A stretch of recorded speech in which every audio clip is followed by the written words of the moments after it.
Almost 30 years ago, an unremarkable soccer match in an unremarkable tournament became the stuff of legend. Had it not been for a confluence of events and rules that all came together at one point in one game, it never would have happened.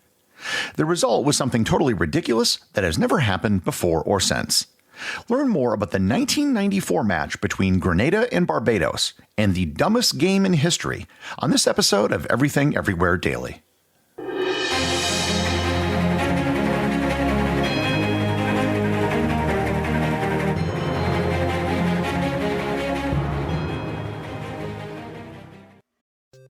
Hey Matt, did you know that wombats poop cubes?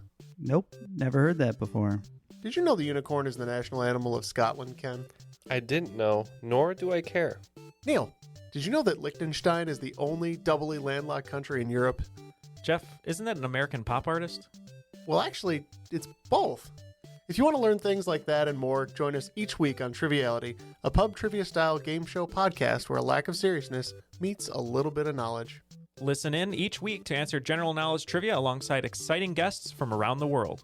And we're here too.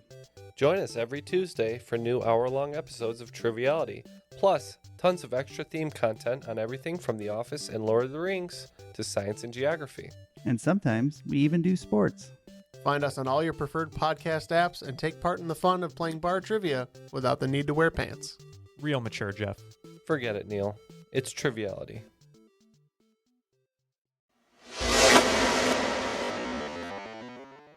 When I say that this was the dumbest game in history, I'm not referring to the players or the coaches. In fact, as you'll soon see, they were extremely rational and logical in what they ended up doing. To understand the absurd events which took place, it's necessary to know the backstory of what led up to it. The event in question was the 1994 Caribbean Cup tournament. It was the annual soccer/football competition of the nations involved in the Caribbean Football Union.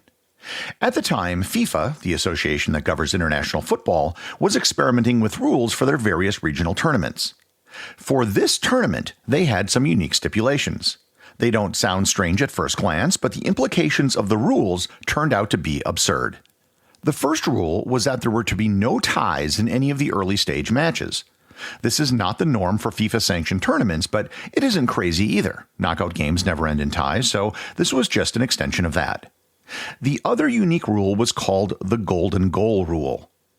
To discourage teams from playing for a tie and going to a shootout, any goal which was scored in extended time, which is basically the time after regulation is over if there's a tie, would be worth 2 goals and the game would end. This golden goal in extra time being worth 2 goals is the key to the entire story. This is important because in the event that tiebreakers were necessary for the tournament, goal differential would be used. So far, none of this sounds crazy.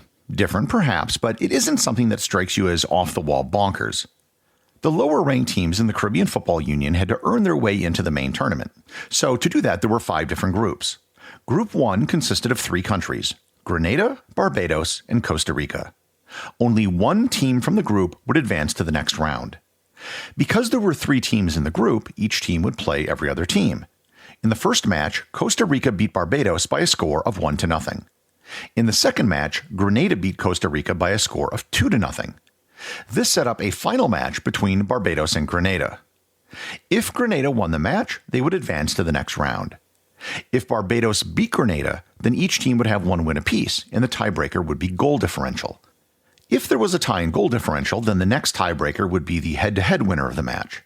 So, for Barbados to advance, they would have to win by 2 goals. This would tie Grenada on goal differential and give them the head-to-head tiebreaker. If Grenada lost by only 1 goal, they would still advance, having a better goal differential. The match was held on January 27, 1994 at the Barbados National Stadium. Barbados took care of business throughout the match and dominated Grenada.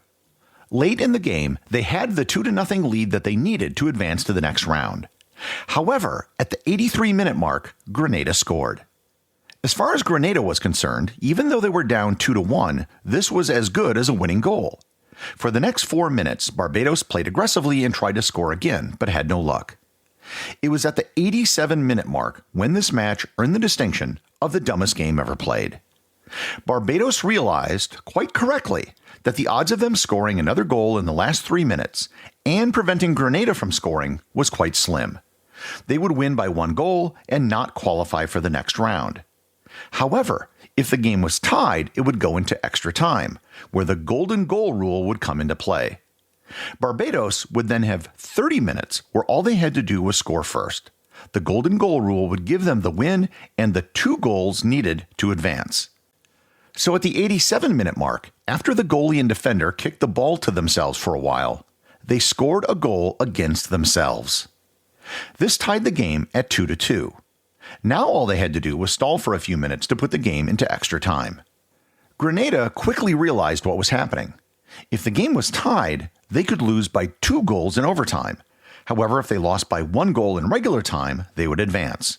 So Grenada now had the incentive to score in either goal. Likewise, Barbados now had to defend both goals. The next 3 minutes were the craziest 3 minutes in the history of international football.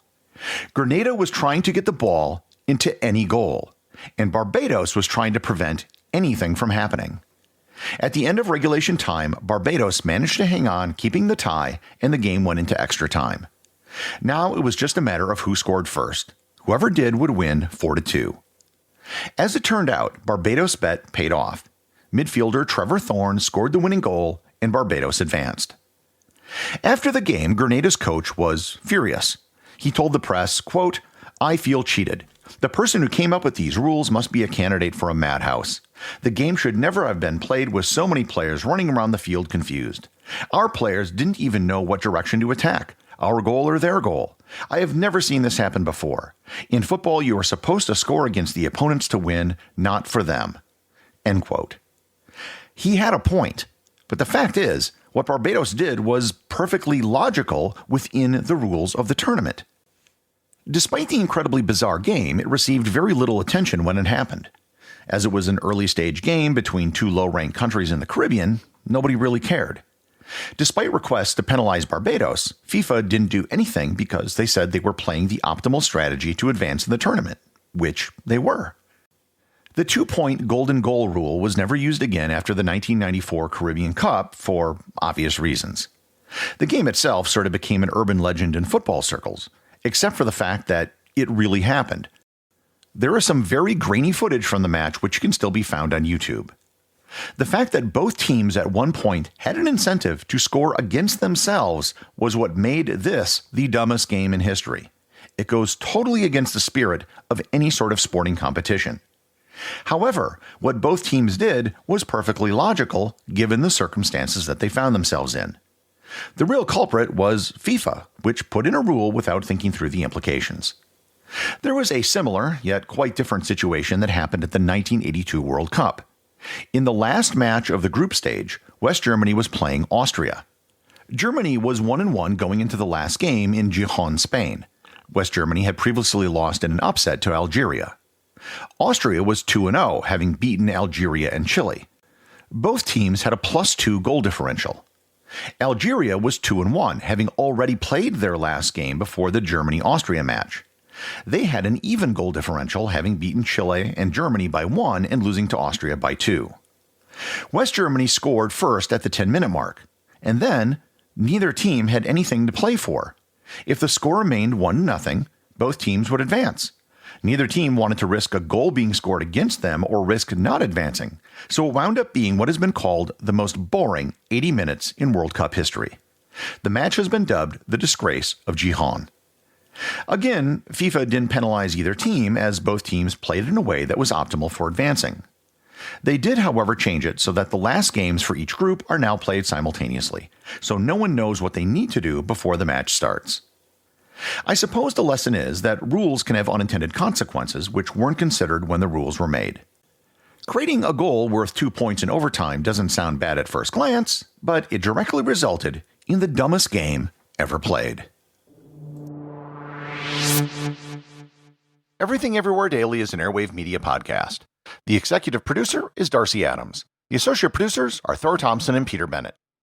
I just wanted to extend a big thank you to everyone who is supporting the show over at patreon.com. I have show merchandise available there, including hoodies, t-shirts, and stickers. Plus, it really just helps me get this show out every single day including, of course, weekends and holidays. Remember, if you leave a review or send me a boostagram, you too can have it read on the show.